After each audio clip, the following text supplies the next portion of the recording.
భద్రాద్రి కొత్తగూడెం జిల్లా ఇల్లందు నియోజకవర్గ మున్సిపల్ కౌన్సిలర్లు వారికి రక్షణ కల్పించాలంటూ హైకోర్టును ఆశ్రయించగా వారికి రక్షణ కల్పించవలసిందిగా హైకోర్టు ఆదేశించింది. భద్రాద్రి కొత్తగూడెం జిల్లా ఇల్లందు మున్సిపాలిటీ అవిశ్వాసంలో హైడ్రామా నడుస్తోంది. అవిశ్వాసంకు మద్దతుగా వచ్చిన కొంతమంది కౌన్సిలర్లను కాంగ్రెస్ నాయకులు కార్యకర్తలు కిడ్నాప్ చేశారు. మున్సిపల్ చైర్మన్ డీవీపై అవిశ్వాసం కోరిన కౌన్సిలర్లు అవిశ్వాసం ప్రక్రియ సవ్యంగా జరిగేందుకు తమకు రక్షణ కల్పించాల్సిందిగా హైకోర్టును ఆశ్రయించారు. హైకోర్టు సదరు కౌన్సిలర్లకు రక్షణ కల్పించాలని పోలీసులకు ఆదేశాలు జారీ చేసింది. ఈ నేపథ్యంలో ఇల్లందు పట్టణంలో ఎలాంటి అవాంఛనీయ సంఘటనలు జరగకుండా 144 సెక్షన్ను విధించారు. కొద్ది క్షణాలలో అవిశ్వాసం ప్రక్రియ మొదలవుతుందనగా ఎంపీడీఓ కార్యాలయంపై కాంగ్రెస్ కార్యకర్తలు దాడి చేసి అద్దాలు ధ్వంసం చేశారు. హైకోర్టు ఆదేశాలను కూడా లెక్క చేయకుండా పోలీసుల ముందే ఒక సిపిఐ, 2 టీఆర్ఎస్ కౌన్సిలర్లను లాక్కెళ్లారు. ప్రజాస్వామ్య రక్షణ పేరుతో అధికారంలోకి వచ్చిన కాంగ్రెస్ పార్టీ ఇదే తీరున వ్యవహరించడం వివాదాస్పదంగా మారింది.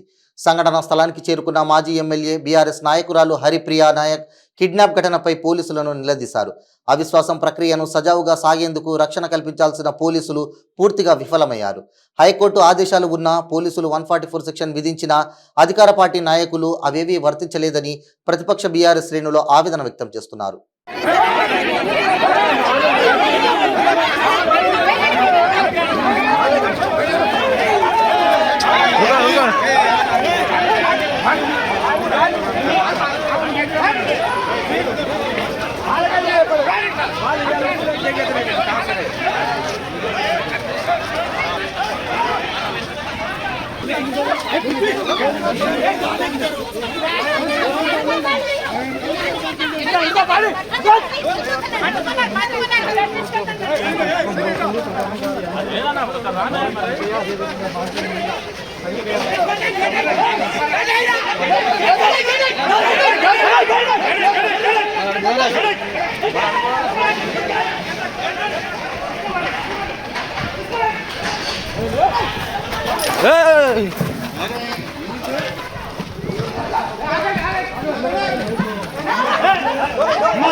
కిడ్నాప్ చేసినటువంటి సంగతి ఈరోజు మీడియా అలాగే డిపార్ట్మెంట్ పోలీసు వారి సమక్షంలో జరిగింది. అంతేకాకుండా వారితో పాటు నేను కూడా రూమ్లో లాక్ అయ్యాను.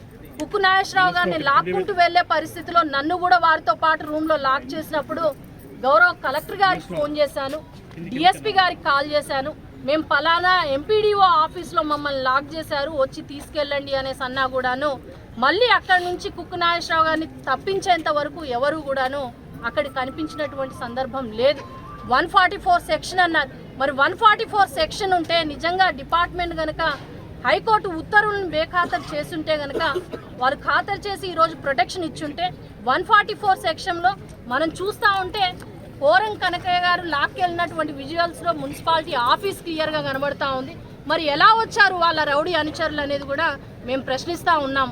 ఈరోజు ఇంతమంది మహిళా కౌన్సిలర్లు గత సంవత్సరంన్నర కాలం పాటుగా ఇప్పుడున్నటువంటి డీవీ చైర్మన్ మాకు వద్దు అనేసి ఎన్నో సార్లు పర్యాయాలు కూడాను కలెక్టర్ గారికి విన్నవించడం జరిగింది. కోరం కంప్లీట్ అవడానికి పూర్తిగా 17 మంది ఉన్నా కూడా ఈరోజు 2 తప్పించి కోరం పూర్తి కానియకుండా మరి ప్రజాస్వామ్యాన్ని ఖూనీ చేసి మరి ఈరోజు వాళ్ళు రాజ్యాంగబద్ధంగా ఎంతో స్వతంత్రంగా వాళ్ళు ఓటేసుకోవాల్సినటువంటి పరిస్థితిని లేకుండా చేశారు ఈరోజు అధికార పార్టీ ఎమ్మెల్యే కోరం కనకయ్య గారు. మేము ఒకటే మరి ఇప్పుడున్నటువంటి మహిళా కౌన్సిలర్లు అందరూ కూడా బెదురుతూ ఉన్నారు.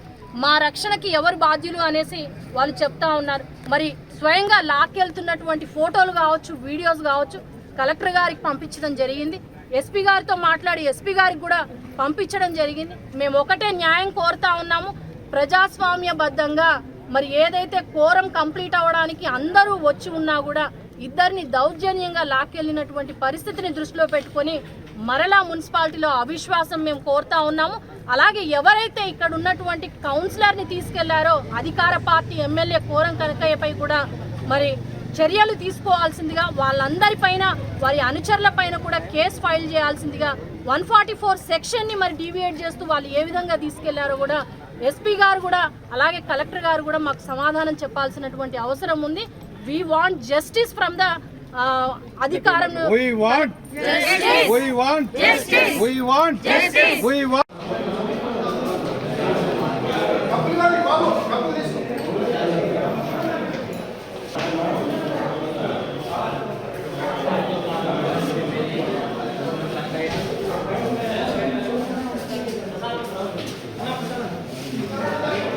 తొందరగా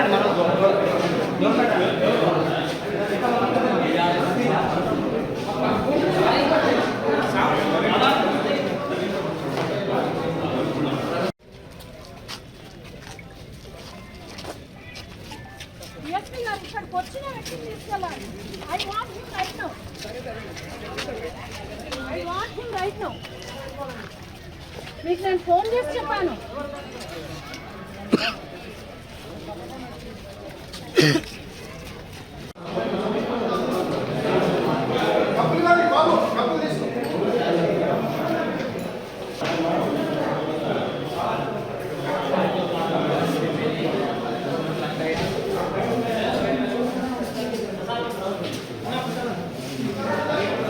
తొందరగా